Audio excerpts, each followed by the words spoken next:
It's, it is very painful to talk about that thing.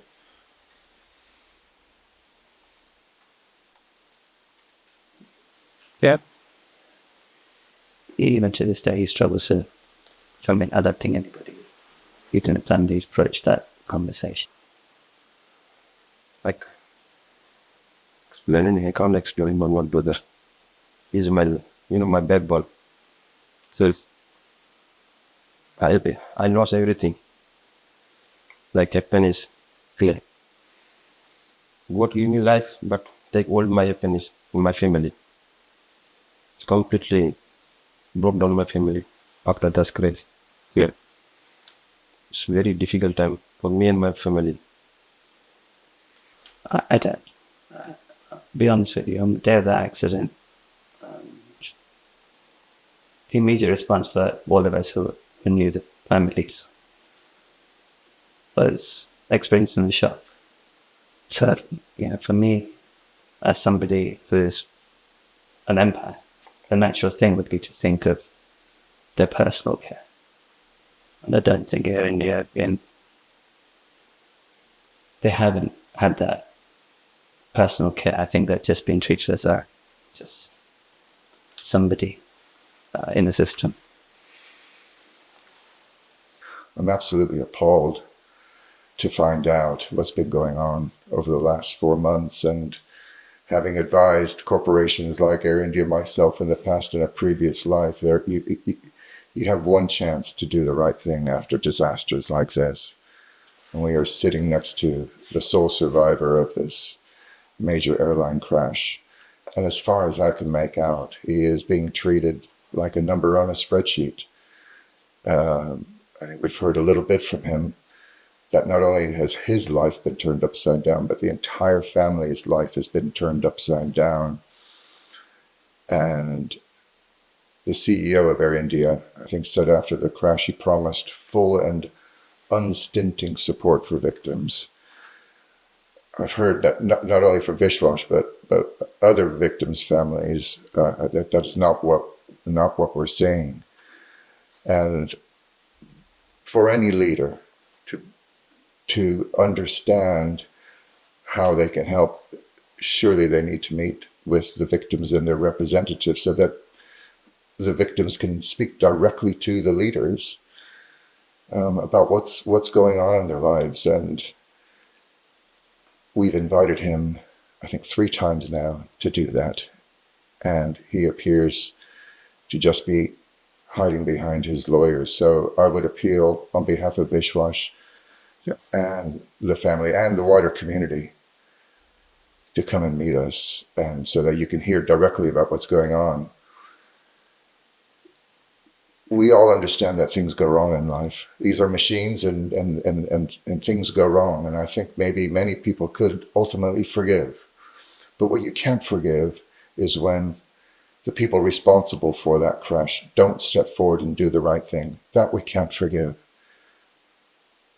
So again, I would appeal directly to the Chief Executive Officer of Air India.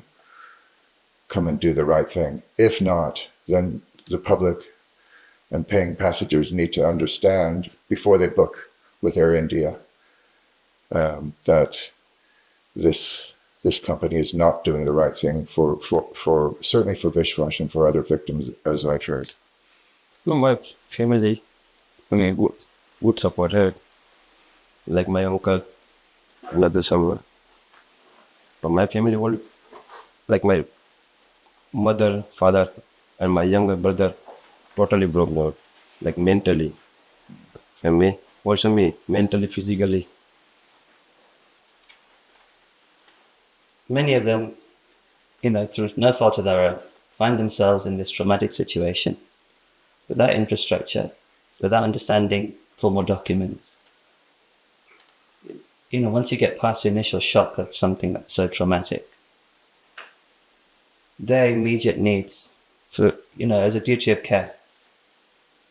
Think about it this way. If you, God forbid, were the cause of an accident, what would your natural response be?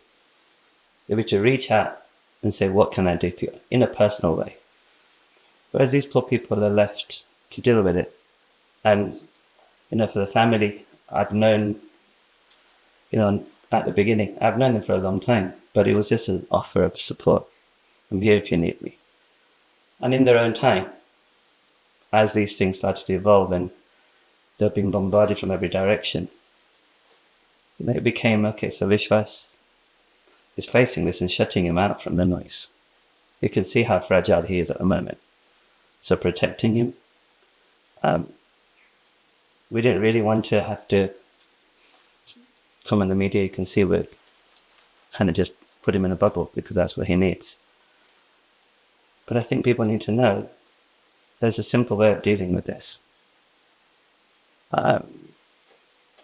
Just take a personal approach to it. Just be human. And to all of those people, I've been dealing with paperwork, simple things like probate. And Vishwas's family's universal credit has been cancelled for no fault of his own. His family went for the funeral for his brother. And yet the authorities here have put him, taken that away, and now he has to go through that whole process again. It's inhumane. You'd think in this current day and age, something as simple as putting a support structure around victims of trauma, something that affected so many people in this country. I think if anybody's listening from the authorities in the UK as well, not just Vishwas's family, but reach out to all of those families who have lost somebody and really get close to them to help them through this time. You tell us why and when, and let's meet as people. This is not about throwing things around, it's about understanding. And somewhere inside me, I believe, in any corporation, the message can get lost. Good intentions can get lost. So here's your chance to prove it. So Vishwash has many problems. Clearly psychological, as we can all see. Medical. He's sitting here in a tremendous amount of pain. And financial. So the family, Vishwash and his brother, Ajay, who sadly perished, were running a fishing business in India. And because Ajay passed, that business has run into difficulties, and the family have no income. So this is a big problem for this family, and his needs are from the very simple to maybe help with shopping and getting food into the house. He can't leave his house at the moment. To getting his son, who's just started school, to getting to school and back, all the way through to just basically paying the bills. And in between, this poor man is recovering from something that no human being on this planet has ever been through. He needs specialist medical support, and Air India must pay for that. And at the moment, that is just not happening. And every hour, every day that passes just compounds the situation. And yet Air India have the key to the lock. If only they would come and see him and collaborate with us and work with us to maybe take a little bit of the suffering away, not only for him and his family here, but also in India. So it's really, really important that they come and talk to us.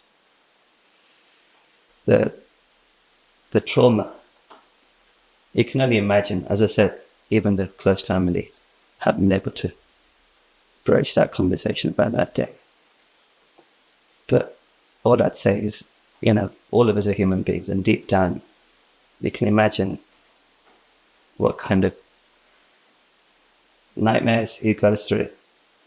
The fact that he hardly sleeps. And that's not just for him, like I said, it's my father, his brothers. They're all suffering this together. And it's just terrible, it's shocking.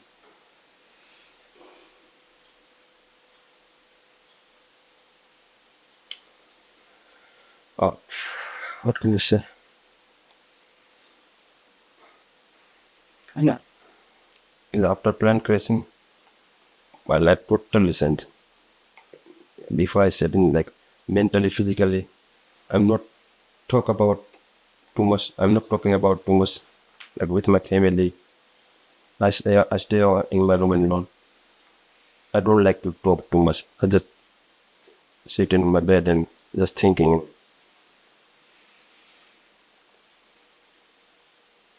For my family giving support, but still not willing. Yes, I lost my brother 35 years old. But every day I'm just thinking, You see what you can see is that he can't even see past today.